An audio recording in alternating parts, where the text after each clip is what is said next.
can catch up another time. One more coming in now.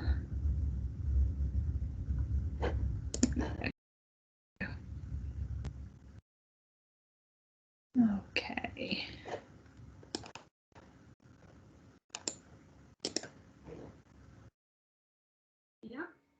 Yeah, I reckon that's most people in, and anyone else we can catch up when they get here. I'm just going to go through and make sure everyone has access to the chat box. As a quick intro, thank you for those of you who have come tonight. This is part of our Surrey Football, the return part 2 week that we've had, and it kind of goes into next week as well, which I'll mention at the end, the stuff that we've still got coming up, because it will interest you in terms of, we've got another coaching session and something for parents, so I'll bring that up at the end. But I'm going to hand over to Sharon and Kevin now for this evening. Thank you very much, Chloe. And Chloe will be joining us with her expertise as well. So, yeah, welcome everyone. Hi, I'm Sharon Muxworthy. I'm the Women and Girls Coach Development Officer for the South East. And for those, I have done a few things now with Surrey since my transition into the role last October. So welcome everyone. I hope you are well. And also we have with us tonight is Kev, who is the FA mentor and really supporting me in helping support female coaches in their development. Currently more online, but hopefully soon on the grass, Kev. Yeah, hopefully very soon. I just saw your picture of me there, Sharon. Thank you for that. That's the that was taken on the top of Snowdon, by the way. Yeah. Well, it made me feel homesick because I'm Welsh, so that's why I thought I recognised it as Snowdon, but that's why I thought I'd better ask it was Scarf. Could have been Scarfell with some of the colourings there. But anyway, enough of our jaunts over the mountains, because we've got a lot of mountains ahead of us to climb, haven't we, as we return to the grassroots of football. And let's just move on to what the format of the evening is. It's very informal tonight. We've got a presentation more to help guide me really and make sure you're not on here until 9 o'clock, because I can rabbit a bit. First thing we're going to do a little bit of connection activity. Then we're going to do Thursday topics, which is a little bit of a reflection about how are we feeling in the return to football, and how do we feel after lockdown. And then how long ago was it when we were on the grass? So maybe some top tips and reminders, and maybe sharing amongst each other what we've been working on and what we've got planned going forward. And then finally, it'd be really great if you could give Kevin and I some idea of what sort of support you would like going forward. Would you like a community of practice? Would you like to meet once a month online, and ideally once we're back on the grass, maybe do some practical events? Would you like some inspirational journeys or podcasts? Just feedback to us, and then we can try and put something together that's actually bespoke to your needs, because we can pick a night in the evening and a time that's fine for us, but it might be completely unsuitable for all you. So it's really important you share that with us. Next. Okay, so what are we going to look at tonight? For those visual ones like myself amongst you, put a little icon, some coding seems to be the way forward at the moment. So the sessions this evening are really for us to check in with you all to see how you are. How are you? I mean, how are you feeling about the return to football, and what support would you like us to provide in terms of coach development going forward? So firstly, we'll think about how are you feeling. Secondly, how are you re-engaging with your players? Do you know how they feel? Have you re-engaged with them yet, or are you waiting until the first night? Have you been engaging with them throughout? I've seen some great things that people have been doing on Twitter and Zoom. And then how do you emphasize the fun part of football again? What are you going to do in your sessions to try and bring that to the forefront? And how can we use what we learned in our coaching courses, be it the level 1, level 2, all the way through to the A, about the importance of working across the FA 4-corner model and offering that holistic approach in a time when the country's gone through, is going through a major pandemic. So first thing first, is a connection activity. And for this, I might need you to use the chat room. Does everybody have access to the chat room? Because I don't at the moment, but because I'm presenting. Can you all sort of write your name in the chat room for me? So I can see that you can all have access to it. Just write your name. Yeah, brilliant. Yeah, oh, this is great. Christina, Izzy, Nick, Mia. Right, if any of you are quite good at typing, you might have a slight advantage in this competition. So maybe on the second go, I'll let you all shout out. Hi, everyone. It's great to have you here tonight. Brilliant. Is there anyone who's not having access to the chat room? Can you take your mic off and let us know if you haven't? Hi, it's Nicola Brown. Yeah, I've used it before, but for some reason I can't find it at the moment. All right. Let me try and fix that for a minute. Give me a second. See if I can do it. Did you love this game, Nicola? Yeah. Okay. Has it appeared now? I've made you an attendee on the.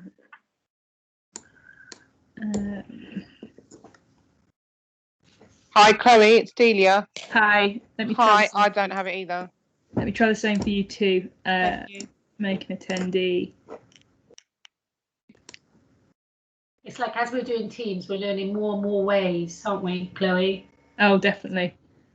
Well, actually, Chloe's learning how to do things. I'm learning how not to do things. So, hence why Chloe's having a go now. Right. Can we all write in the chat box? I still can't see it. No, bear with me. I can see participants and stuff, but not chat. Okay. Let me. I've got an alternative idea, which might unmute everyone and let them shout out. Yeah, we could do it that way, or we could use Mentimeter and let people post on there to answer the questions. Depends on. Okay, the later thing, maybe that's what we'll do. Get Mentimeter up, but for this next one, everybody unmute yourself, and you have to. I'm going to give you. Has anyone ever played double? Hopefully you've played double before. You're going to have two pictures on the screen, and in the two circles, there's going to be one picture that will be, or one symbol that will be repeated in each of the two circles, and you need to shout it out. So here we go. Let's see if we can do online double.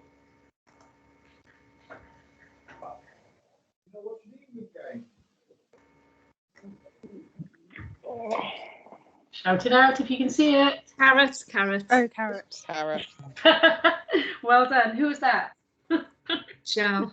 Right, keep score, Joe. 1-0 to Joe. Right, are we ready? Next one. There we go. Compass. Yep, compass is fine. Target, either compass or target is fine. Brilliant. Who was that? Nicola Brown. Nicola Brown. 1-1. Right, who's next? Big prizes for this. Cat. Yeah, who got that? Mia. Well done, Mia. It's great. No entry. No entry. Is that someone who's learning to drive? No. Oh, okay. Just wondering. Who is that? Nicola Brown. Nicola Brown. Oh, that's 2, is it, Nick? Nicola? Yes. Yep, I think Well so. done. 2-1. 2-1-1. Next one. Sunshine. Oh, who's that? That's Delia. You going to sing, Delia? Not a chance. Brilliant. Okay, sorry. It's just a bit of fun. But what skills from this game, what skills from that game do you think are the skills we need to be an effective coach when we go back? Fast reaction skills. Yeah, so yeah, they're fast reaction skills, and sometimes you do need to be quite fast for safety reasons, don't you, when someone decides to run off the wrong way, but usually you've made the environment. But even before that, for you to react, what do you have to do first? Observation. Observation, yeah, brilliant. And that's why I sort of did this game, because it's your observation that is key. And a lot of people think, oh, to be good observation skills of a coach, is that just about the technical and the tactical aspects of the game? No. Players. No, yeah, it's about looking at the players. And what else do we have to use our observation skills to recognise? Emotions. Brilliant, brilliant. Yeah, emotions, how people are feeling. Yeah. You know, are they anxious? Are they happy? Are they sad? Are they comfortable in that environment? Are they injured even? You know, how are they moving? What's their, and things like that. So these skills are really, really quite important in coaching. So that's why it wasn't just a random doddle game. It was a bit of fun to start with, to get us thinking about observing. So when we go back, and I'm sure some of you might be going back next week, I don't know if in the chat room, do any of you, can you put into the chat box when you will be going back? So I can have an idea of what sort of, anyone? Mia's going back on the 1st of April. Okay. That's a Thursday, isn't it? Day before Good Friday. The 9th, oh, I've got a bit more time to plan, Nicola. The 3rd, next weekend. Yeah. Brilliant. So it's all, you know, some are more than earlier than others, which is great in some respects, because it means tonight we can share with each other what we'll be doing at different stages and what we've planned and don't know yet. Yeah, that's been an issue. I think that's been what Mia's just said about your pitch. I know some of my teams in Sussex have been ready to go back, but they're struggling to get facilities at the moment, because some of them were indoors initially, so it's trying to find, you know, alternative facilities and arrangements to go back as well. It's not straightforward, but I'm sure Surrey are doing a grand job in supporting you in that, because they're always so organised. So what will be your priority for your first session back? And I might just stop sharing this. I might just stop sharing at the moment and see some faces, if I can. Brilliant. Yes. Ah, any other faces I'm going to see, or is it just? There I am. Okay. So yeah, brilliant, excellent, well done, everyone. Come on, because I feel like I'm talking to myself when I'm doing the presentation, because you can only see the PowerPoint, and I really wanted to engage with everyone tonight a bit more. So excellent, wonderful, we're all popping up now. So what would be your priority when you go back to your first session? Anyone got any ideas they want to share? Have they thought about it? Have you had any discussions as a club? I think managing, coaching teenage girls, our first priority is just going to be letting them have a bit of a catch up and just getting back together and just having some fun, you know, playing some games and activities where, you know, they can just enjoy being back. Yeah, Talk about what's important to them, you know, how they've been getting on. Yeah, no, brilliant. That's brilliant. Yeah, I mean, Kevin, you've recently gone back, haven't you? Because you've been working with a college anyway, and you've been allowed to play. Yeah, I went back last week. Had a first session back last week with some girls at the college, and they're teenage girls as well. So I don't know who was it that said about the teenage girls, the catch up. Yeah, it was Michelle.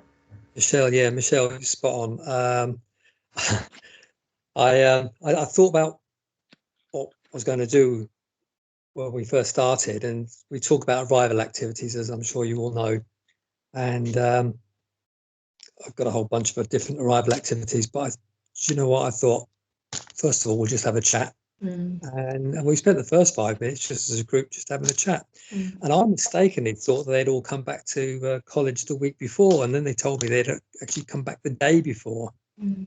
And so they were tired. They were told me they had to get up early in the morning for a change. They weren't used to that. I asked them what sort of session they wanted. They said, easy, please.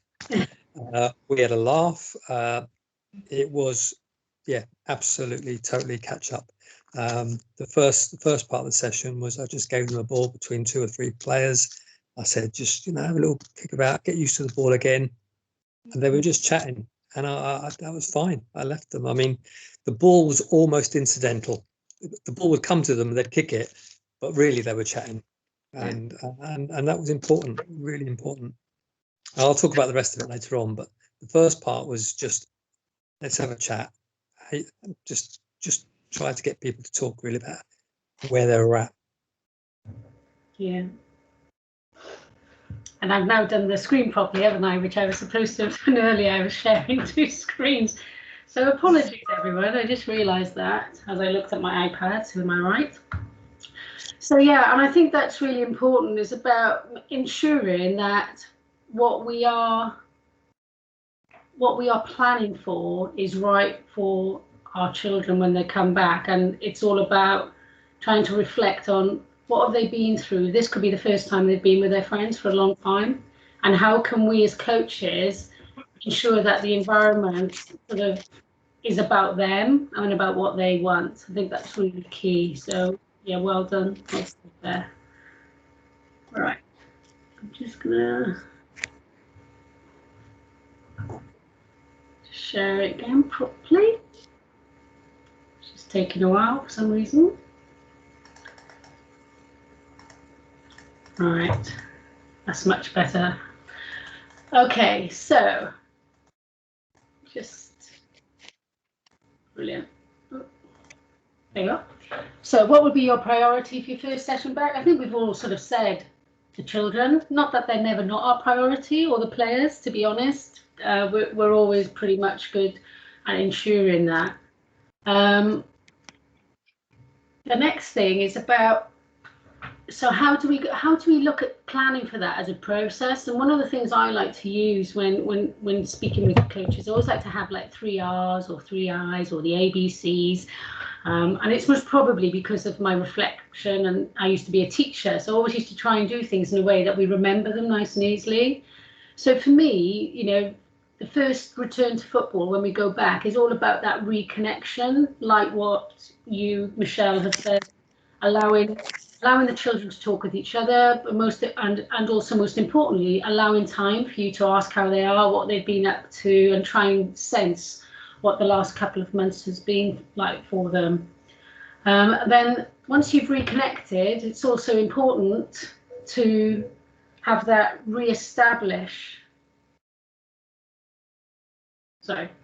it's also important to re-establish the sort of protocols. Has the presentation just stopped sharing? Okay. All right. Yeah, that's fine. I don't know what's going on tonight. Okay, I will try again. Whilst you're just doing that, can I just talk a little bit more about that connection aspect of it? Yeah. Just a general comment, really. I've been fortunate enough recently to be working with a sports psychologist, and he's from Spain, and he was explaining, we were working with another group that we work with during the lockdown, and I learned something new about something called an Indaba circle. I don't know if anybody's ever come across that. Totally news to me. But basically what it was they get the players in a circle, or generally it's a circle, and they just have an open discussion and about how you're feeling and what you're doing, and just trying to get all the players to connect with each other, really. And I don't know if any of you saw the BT program that was on again. It was a few months ago when they took some girls up to St George's Park. These were promising young players, And I noticed that one of the clips there that they had on that TV program, they had all the girls sitting in a circle and talking about how they were feeling, what they were doing. And I mean, some of them were some very powerful stories. But then the girls had got to know each other and they opened up a lot and they talked openly about certain things that happened in their lives and stuff like that. So it was quite deep, actually. But when I heard about this Ndaba circle, one of the things I'm going to take away from that is I will try to use that principle to connect more with the players when I go back to my various teams.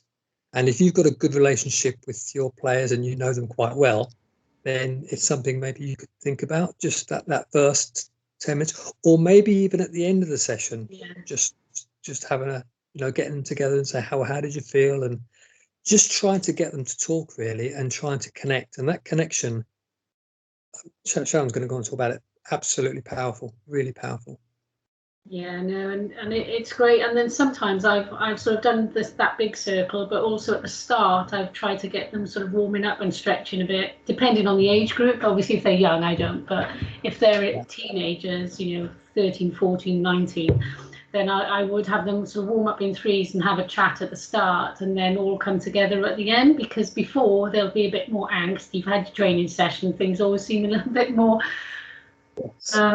easier to deal with. It's a bit like when you go for a run sometimes, or something, isn't it? Or tonight when I washed the dishes, I felt a lot better afterwards.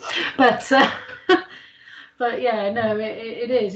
It's the opportunity to build trust with your teammates, and I think that's one of the big things that we can really work. Give them that connection time to reconnect with their teammates, because they have been on phones, possibly. You may have done some Zoom calls with them. They may have been on meetings, but they're actually most probably quite glad just to be out and see each other's face. And even in school, they're wearing masks the whole time. So maybe it's the only time in football training when they'll actually see another person's nose and top lip, really. So it's just all these little things that you might not really be aware of, but they're really powerful ways that we connect through our body language and our reading of each other. So I'll just try and, I don't understand why it stopped sharing, but I'm not going to. Could be my internet. Shouldn't be my internet. I think we're back. Yes, we are. Right. Okay. So I think we've all agreed that our priority is going to be our players. It always is. And the other priority is going to be that social connection, that finding out how everyone's feeling. And once you've reconnected with your players, it's all about re-establishing those protocols and routines for playing safely. So, and making them feel safe about being back and out. And Kevin, if you've got something that you and Chloe are going to expand a bit more on this. Yeah. So, I mean, I don't know if many of you were involved in sessions when we were allowed to go back after the first lockdown, when we were able to do groups of 6. There were some very strict protocols in place then about the distances, and we were cleaning everything. The FA has announced now the new protocols that have come out. Chloe, I know you've been going through this all day today, actually, so it's fairly fresh out yesterday. But things like in matches, only one parent is allowed to come along. Still not allowed to use changing rooms unless we're talking about disabilities. There's the protocols about cleaning things. Look, it's all about. I know one club who have drawn up a load of regulations around having 3 buckets. Now, this is for the footballs. So the first bucket, they wash the footballs in soapy water because they understand that's cleans any viruses. The second bucket is fresh water, and the third bucket is the antibacterial stuff. So they've done research on this to say that unless you go through those 3 stages, the actual equipment isn't fully cleaned. I don't know whether every club will do that. That's a professional football club that's doing that at the moment. But I think that the usual protocols about making sure that, hand sanitizers for the players when they arrive and when they leave, having their own water bottles, making sure that the distances between, when the children have a drink, often they'll put them all in one big block together, but just making sure that they've got distances between where their drinks are kept so they go and have a drink. So some of it are things that you may have already been doing anyway, but I would recommend that you continue to do that for the time being. Although I haven't actually seen that written down by the FA yet. Chloe, you might have the written version of what the FA have said. I'm not off by heart yet, but I have spent a lot of time reading it today. Yeah. Yes. Essentially, my take on the updated guidance, as I'm calling it, is quite pleasingly, it's very similar to what we got used to last time. And a lot of the things in there will be things that you've all seen before. So like Kevin said, with the hand sanitizers, the potentially using cones to help them distance themselves. I know I had to do that with my under 14s because the first thing they do when you send them away is go and stand next to each other. So anything to try and help them remember that they're not supposed to do that would be excellent. The one parent at games rule, which is in place until the 12th of April, so it may actually only impact 2 weekends, and one of those is Easter. All of that is in the guidance document, and it's available on the Surrey FA website, which sounds like I'm plugging the website, but that's where it is. And there's a really helpful table in there that sort of goes through. We've got the government step plan, and they've actually put one together for football and what those steps mean for football now, which I think is quite nice to have this time, so that we hopefully, as we hit those dates and we hit the right sort of points in sort of the wider world, football then moves with the progress. But anyone who's got any questions specifically about that, feel free to email me and I'll have all the answers, she says. Please send the links to that following this presentation. Send the links to the website, to your website, where they are. Yeah, absolutely. Part of the follow-up of this week is going to be summaries of what we've done. I mean, people who attend tonight, who have signed up for tonight, will get a summary for the stuff that Monday night with welfare officers as well, just because the information that's being shared in these sessions is useful for everyone. So the links will be part of that as well. Yeah, that's brilliant. Thank you. And then, sorry, before you go, is there any questions on that from anybody about in terms of any queries around those protocols? you can just turn your mic on if you don't know, if you can't type in the chat room. Although I know we have lots of children shouting for England at the moment, so in the background. What am I thinking? No questions at the moment. Well, feel free to just raise your hand or anything and we'll answer as best as we can. Brilliant. So the last thing is to rejuvenate our football sessions. How do we rejuvenate? How do we make them really exciting? What skills do we have in our toolbox as a group of coaches to make these coming back to football be really exciting and make children just feel the enjoyment and fun of playing rather than worrying about the safety implications and stuff? So how will you apply the four corner model to help your return to football? Which part? I mean, we've all said we're going to work in the social corner, and it's all about making sure that the children feel comfortable and give them plenty of time to talk. But what do you think the children or the players, depending on the age, it could even be adult recreation, it could be your first adult recreation. How are you going to prepare for that as well? How are you going to prepare physically is there any considerations we need to think about?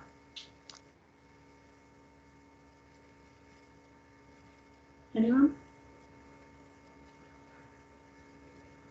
Do you think your players are going to be as physically fit as they were, but since the last training session you had? Great. Yes, start slowly as all at different levels. Yes, could be, couldn't it? Especially, if it was adult. For example, if I had my adult recreation walking football team, I must probably do some sort of fast walking fun races first of all, rather than trying to think about getting them straight into a high intensity stop starting game, because I need to be aware that that's going to cause them all to be unable to walk in the morning, because that's what happens to me when I overdo it now. So yeah, it's just being mindful of that. And also being mindful that maybe some children or players, younger ones, may have had a huge growth spurt since the time you saw them last. So they might come across as being a little bit uncoordinated, because maybe their bones have grown quickly and it hasn't had time, the muscles haven't had time yet to adapt, and they haven't been in an environment where they're able to practice and refine and replicate lots of the movements they would have done if they'd been in school or playing it outside every day. So we just need to be mindful of that. But also, just because we haven't done physical, do we want to send them on laps around? They've come to their first football session. Do we want to send them so they're running laps around the pitch, or do we want them standing in lines waiting for their go in relays? Do you think that would be fun? No. No, it would be fun for me. Yeah, I don't want to come to football again if I'm going to make me run in. I remember actually there was a time when I'd sometimes be late to try and miss that at the start of the session. But don't tell anyone, because it's not good ambassador, is it? So yeah, so we really do need to think about being quite inventive and creative in how we can sort of get them to make loads of decisions in the psychological corner, have lots of opportunities to communicate and engage and reignite those relationships with their teammates and you, the coach, and also be aware that actually technically, do you think their skills will be better or worse, or it could depend?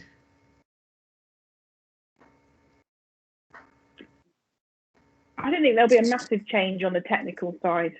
I think some of them might have improved because, they if one or two may have done some Zoom footwork skills, which we don't really tend to do at training.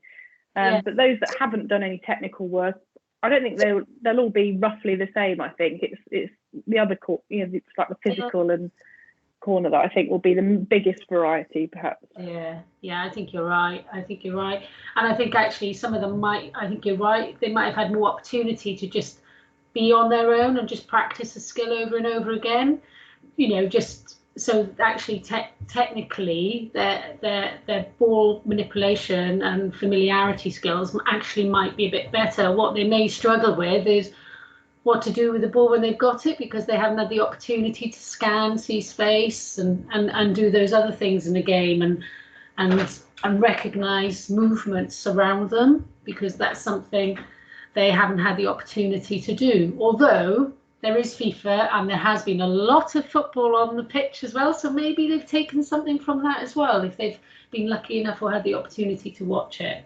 So yeah, I think it's just about being aware, have the four corners front and centre, and don't make any assumptions, as you said. Just be prepared to, cater for them. Sharon, can I just jump in there again? A couple of points. Nicola, that point you raised about what the players have done, I think that's a really good point, because we actually don't know what all the players have done. So it'd be quite good if you could actually, informally find out a little bit what they've been doing over if you haven't already. I know some teams have been doing Zoom calls and all that sort of stuff, and equally I've heard other stories about people, they're just zoomed out, basically. It's just they've had enough of online stuff and people didn't do it. But if you can find out and what your players have been involved in, you'll have some idea about what they want as well and how they're feeling. And I think that concept of that, the psychological, if you know your players reasonably well and you know what they're good at, I would start to remind them straight away, well, do you remember that you were really good at doing your turns, or you were really good at doing this? Can you do that again? So I would start on the positives and not worry about too much about what they haven't, what they maybe have tailed off. The strength and conditioning, again, I've been talking to a strength and conditioning coach.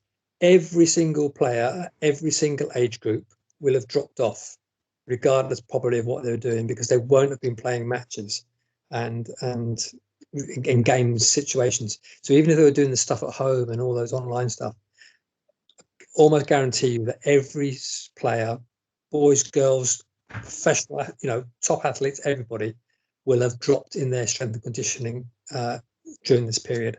So again, we've just got to be wary of that and take that into account.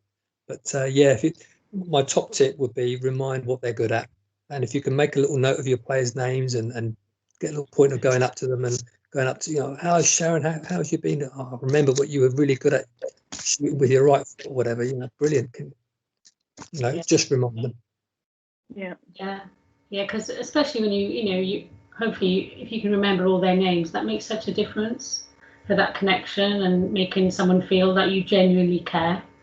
And that's what it's about. It's about us. Well, I always believe in that anyways, that it's all about, the C in coaching is caring and showing you care and communicating that care through providing an environment that's safe, positive, and fun to be at, really enjoyable. And we've just seen here that Michelle said during lockdown she set challenges each week. So first session, I'm coming to your session. We're giving prizes for each girl with Easter coming. Guess what? It's gonna be Easter eggs. I'm so excited. Where's your session, Michelle? Can I enter? Is it too late? When you're teasing. Right. So these are the questions we need to ask ourselves, which we've all discussed quite well in the box and with Kev leading as well, is do we know our players and do you know the environment they've been in over the last couple of months? And if you try and think now of 2 players in your team, how much contact have you had with them? And actually, Michelle's just answered that she's done some stuff with hers. And are you going to know where they're at when they come back? How will you design your practice to serve the needs of the players? And all the questions I've just gone through there. So this will be a nice little pointer for you, a little slide to help you remember when you're planning your session, your first one back, what are the sort of things you need to think about and ask yourself to try and have some little cue cards ready to ask those questions, or you might even know them anyway because that's the way you genuinely support your players. And how have they been playing football, and what is the environment they're coming from, where they've lived in, how have things been? Because some of them would have had, there's all sorts of things that have gone on in people's lives during this pandemic, involving, unemployment, bereavement. So it's just to be aware and supportive where you can be. Maybe even touching base. I know some of my coaches have touched base for parents of the players just to check in, see how everything's been. So one little game I tend to do to try and sort of support that social interaction and connection at the start of a session is footy tennis. It's nice because it's like an arrival activity, and as soon as you've got 2 people there, you can start playing it. And I always think this gives an opportunity for people to be facing each other straight away and playing a game. It's got some points, there's a little bit of competition, but they can also talk to one another as they're playing this game. And what I tend to do, especially with the younger ones, is that I might give them, they have to try and find out what the person they're playing against, what their favourite biscuits are, what their favourite animal is, what their favourite colour is, what school do they go to, what's their favourite football team that they support, who's their favourite player. And I make them, I say they have to find out as many things as they can from this. And then at the end, when they've all arrived and everyone's been playing this game for a while, whatever score they have, it can be doubled if they get a question that I ask them about their partner. So if I was playing footy tennis with Kevin and we scored, say our point, we'd got a rally, because we're doing it as a collaboration, not as in against one another, and we got a rally of 8 without losing control of the ball, I could then come over to see if they've won and have got the highest score. It would be, right, you've got 8. Sharon, if you can tell me which is Kevin's favourite mountain to go and walk up, then you will double your points to 16. So you've actually given them the competitive edge of those who don't really want to socially connect. You've given them an incentive, an extrinsic incentive to also connect. And then if I say Snowdon, was it the right one? Was Snowdon your favourite, or did you prefer Ben Nevis? Snowdon was the favourite because it was the last one. Yeah, okay. So there you are. So we've got 16 points. So you, in a way, you've been very discreet there, because I think, you know, sometimes when you're working with particular age groups, they might just want to grunt to each other. But this way, you're really helping them develop their social connection skills, their ability to communicate and find out of each other and ask each other questions, but doing it in a way that's disguised through a game. So, I mean, that's worked quite well for me. I don't know if you have any ideas as well, Kev? Well, ironically, the tennis one is one of my favourites, but what I did with the girls so the girls I had last week were around 16, 17. Similar principle, I wanted them to talk to each other whilst engaged in an activity. So one serving the ball, just doing a little. So my principles were the social side, chatting, but also using the ball, getting lots and lots of touches on the ball. So I'm working with you, Sharon. I'm going to just have 2 cones set out. Left foot, right foot, you're moving. Now you serve to me and I'm moving. So I'm not overtaxing. I was conscious of the fact that these, they'd already told me that they were tired. It was an afternoon. They'd been back at college for 2 days. They were showing, they'd already said they wanted it easy. So it was very, very, very simple. I kept it really, really simple. But I'm sure that, you know, other games I've played, when you get a little bit more active, we talk about the physical corner. I mean, my favourite game I bought these little very soft balls. So I played dodgeball a lot, and children of all ages seem to like that. I've even done it with adults actually, and they like it because it's quite active.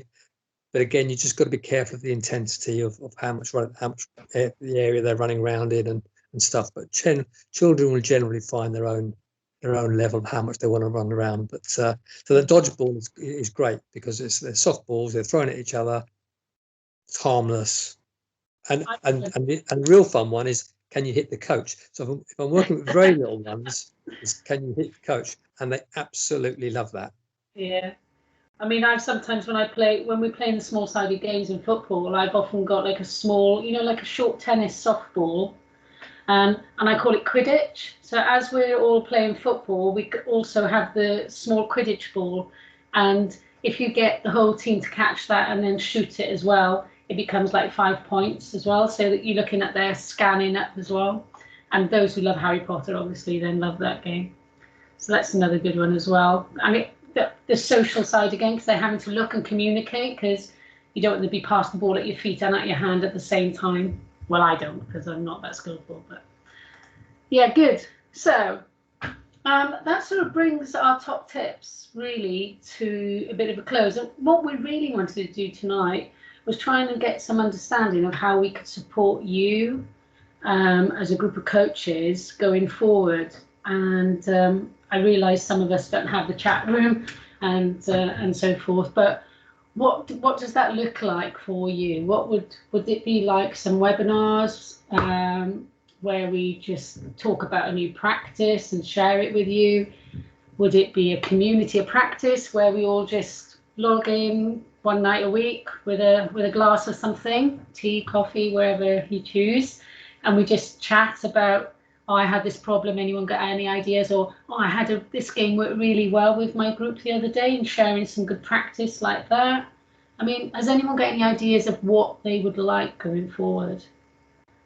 Because just to reiterate, my job is here with Kevin supporting me to support female coaches, and I don't want to put on a list of CPD that you're not interested in. I want to do stuff that fits in with what you need, what you want, and I want to shape it so it serves your purpose and your teams and your development. So does anyone get any ideas? You're not going to offend me with whatever you say, I promise. I'll just come off here.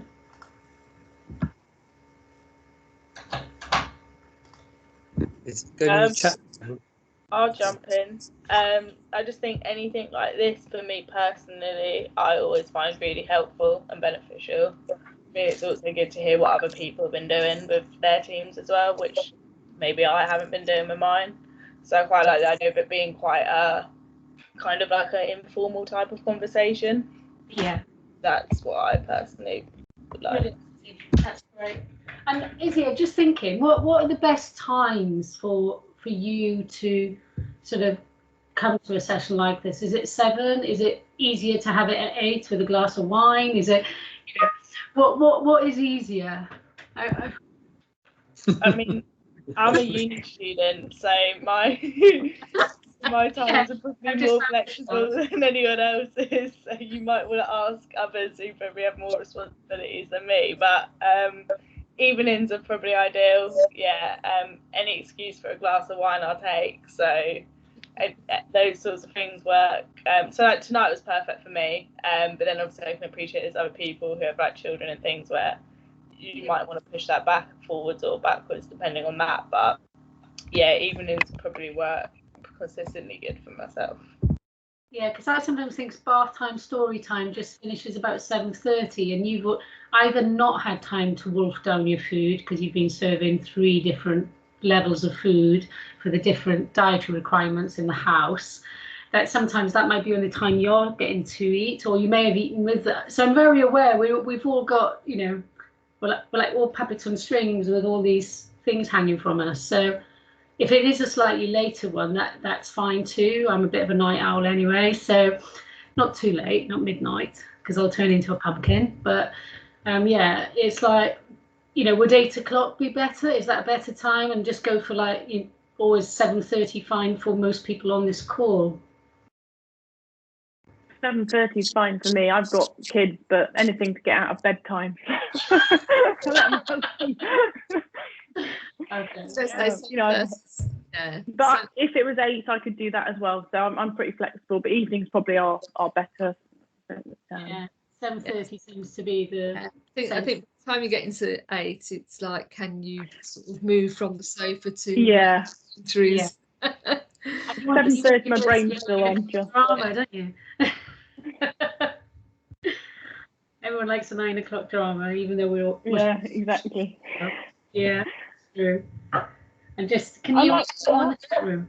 Sorry. I like the idea of, like Izzy said, a bit of just this sharing of ideas, because again, I'm only 2 years into coaching with one age group under 10, so love to hear what other people are doing.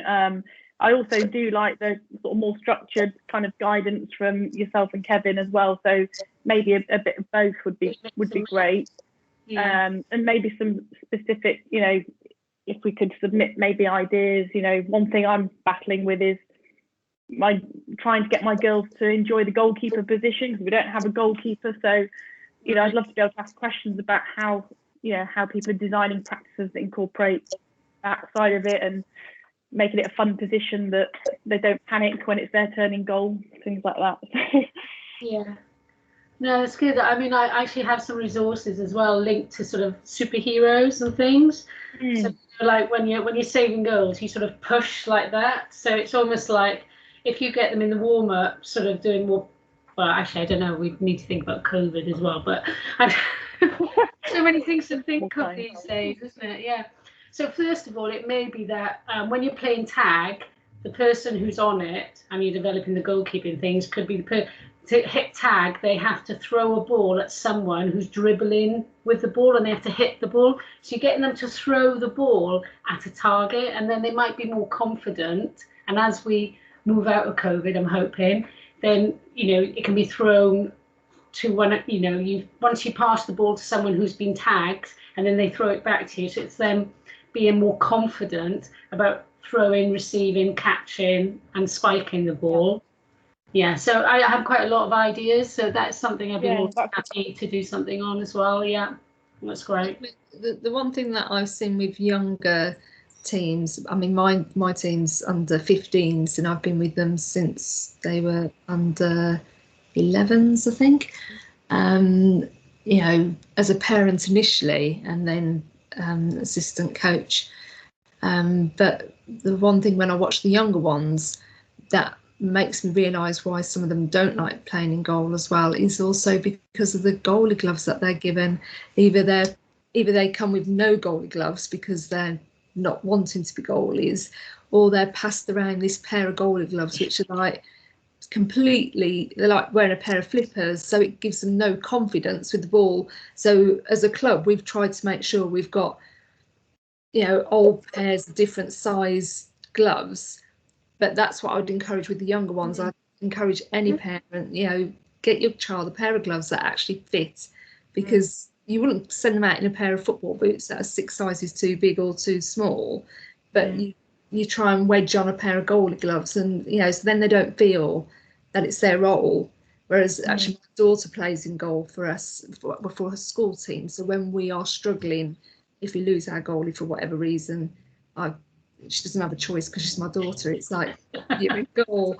But I've sort of given a lot of her old gloves to the club for the younger teams, because I've just seen it and it just looks terrible for the kids, which doesn't fill them with any confidence, or they don't have gloves at all. Yeah, I suppose as well is sometimes, when they're really young, is getting them to walk on hands and feet sometimes and moving around that way, so they get used, because they get tired and they collapse on the grass, so then they get used to rolling in the grass and getting a bit dirty sometimes, or something, and it's not a big thing.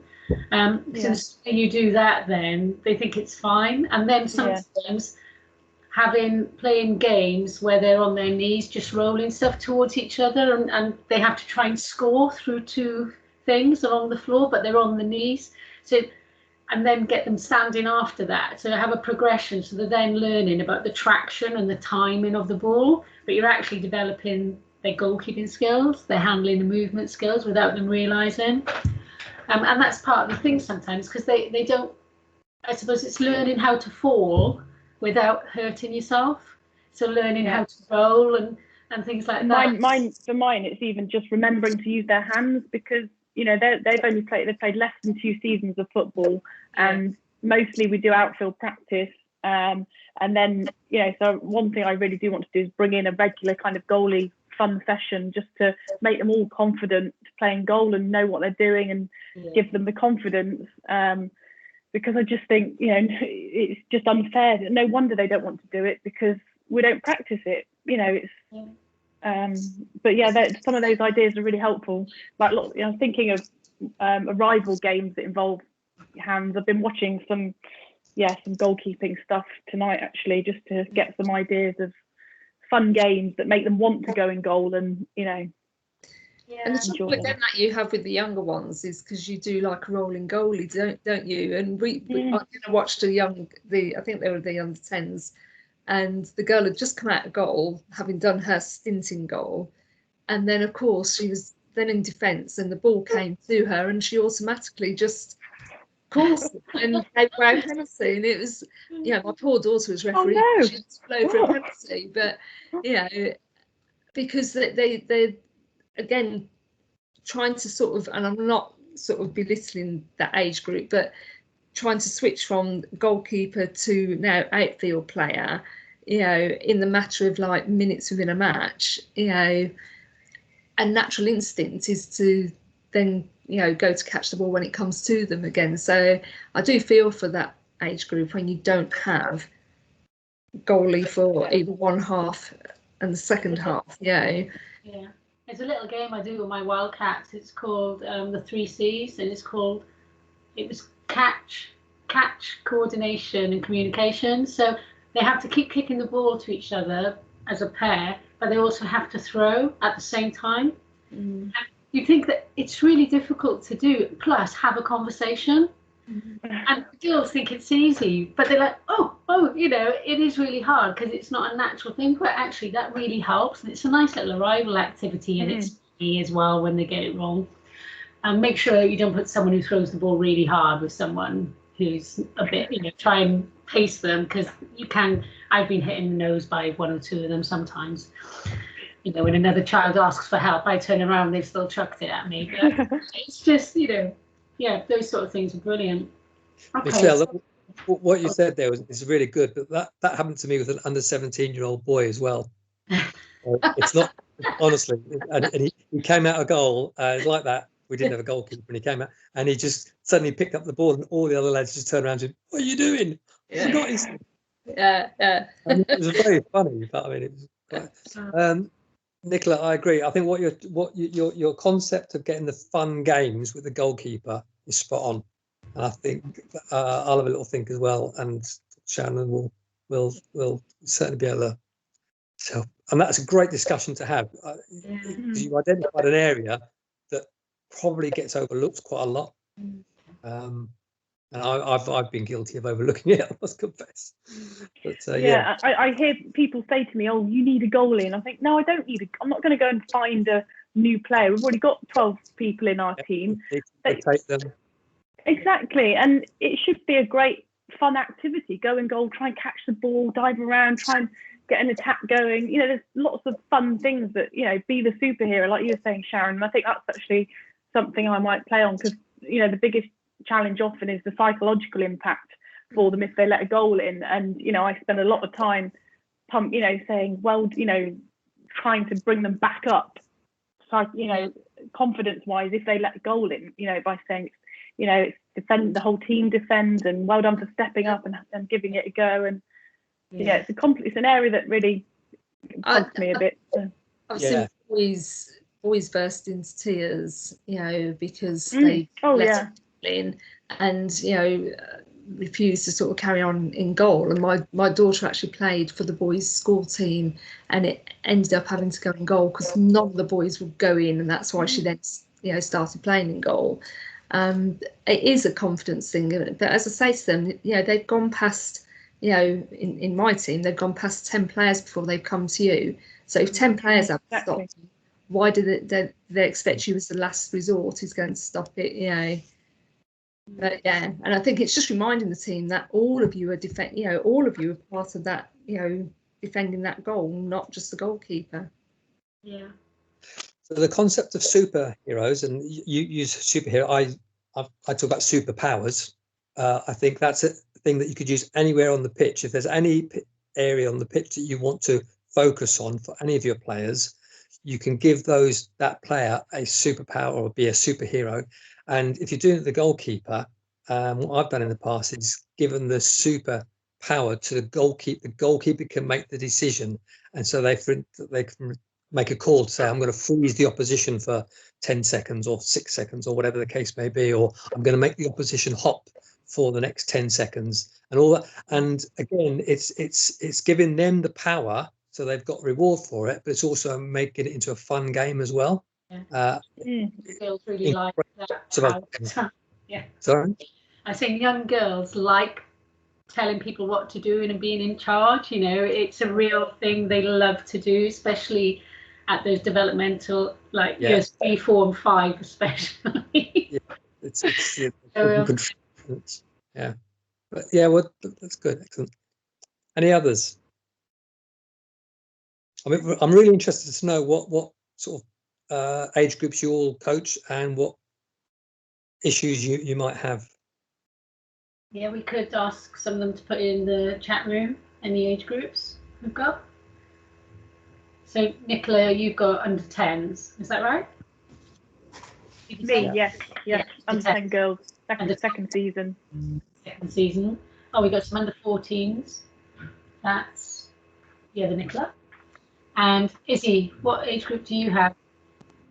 Under 13s. Under 13s. The teenagers. Teenager you have. And Michelle, what age did you say yours were? Oh, you've written it. Sorry, I can see. Under 15s. The 15s, yeah. And they a lot of them have been together since under 9s, under 10s, yeah. Oh, yeah. Yeah. Oh, that's great. Under 7. Oh, we've got a real mix here, haven't we? We've almost got every tier. Brilliant. Oh, under 7s and women. Same thing, isn't it? Under 7s and women. The ones I've been to. Adult recreation. Actually, I play in the women's side. Yeah. Badly, but I play. Yeah. So the girls like having a laugh at me. It's all about, that's what it's about, isn't it? It is about having a laugh, whether it's walking football. I mean, I do the same. Oh, I do run. Excuse me, I do run. No, I do, yeah. Badly. I run as well, but in walking football. I cheat. Wherever I do, I cheat. But yeah, no, adult recreation football. I did the skills corridor the other day, which is a little game that, you usually do with the sort of younger players when they're first learning how to move with the ball.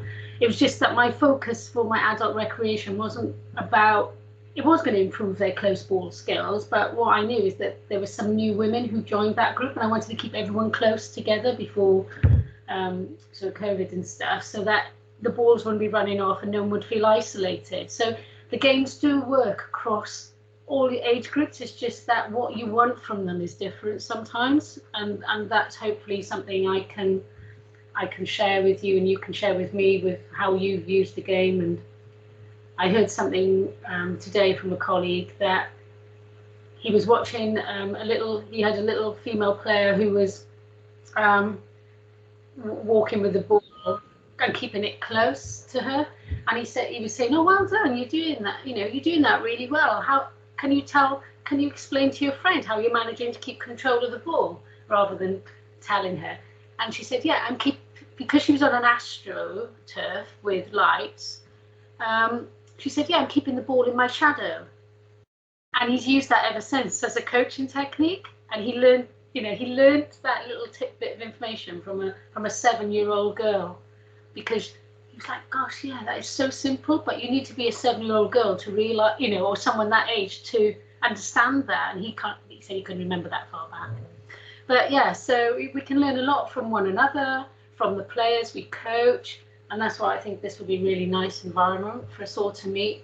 How regularly do you think would be good for you? Is it 3 weeks, a month, once a month, or what's good for everyone? 6 weeks? Monthly? Yeah, cool. I thought that would be about right. That would be an option. Okay, so there are some more slides in this with lots of top tips. So I might just send them out rather than talking at you through them. And if there's anything you don't understand, when we come back together for our next community practice, you could say, oh, could you explain a bit more about this? And then I can expand with some games and things like that to share with you all. And hopefully, when Chloe sends you all an email, we will have everyone's email addresses, so we could actually set up a group on Teams, so that'll be a lot easier for when you all come in next time, and you'll all have the chat box facility, I think. Is that right, Chloe? Yeah, and it kind of fits with another idea that we've kind of started. We've set up a forum for our Wildcats coaches as a trial, because it's not something that we've done before, and essentially it's a group where we post some stuff, you guys get to post and get to have some discussions around basically sort of exactly the stuff that we've talked about tonight. So we would post in there tips with goalkeepers, what we're doing with goalkeepers, and then have the discussion.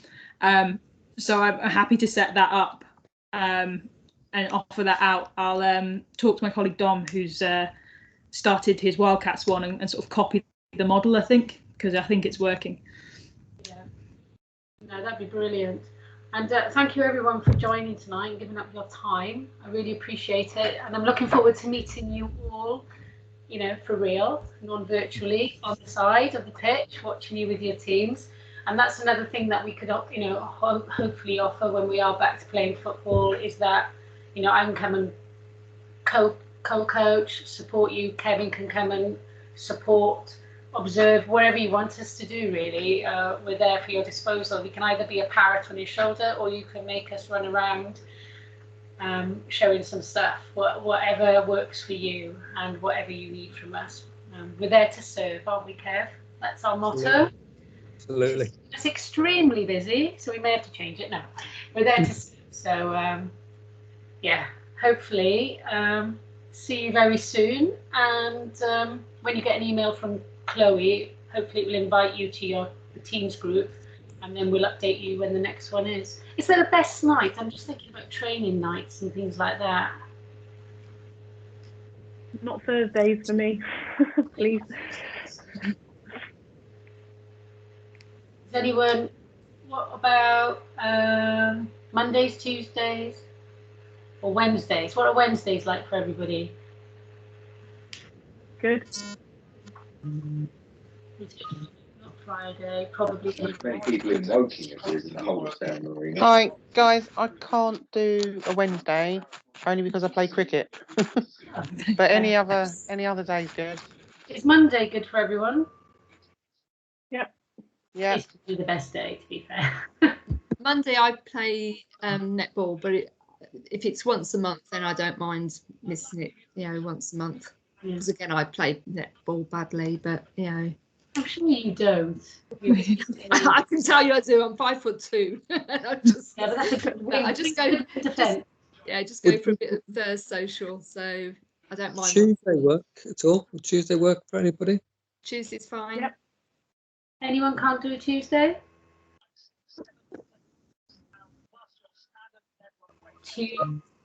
Yeah, Tuesday seems to be good for everyone because no one's put a Tuesday up. So let's go Tuesday, and then I don't want you missing netball. I want you to keep fit and healthy. And you blame me, right? Okay. So you can drink now as well on a Tuesday, yeah.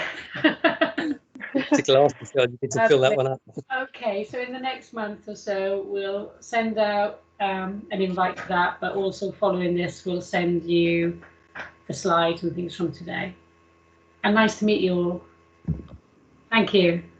Brilliant, thank you. Thank you very much. That was brilliant. Thank you. Good to see you all. And good luck when you return. Yeah, good luck, everyone. Thank you, bye. Bye-bye. Thanks, guys. Bye. Bye.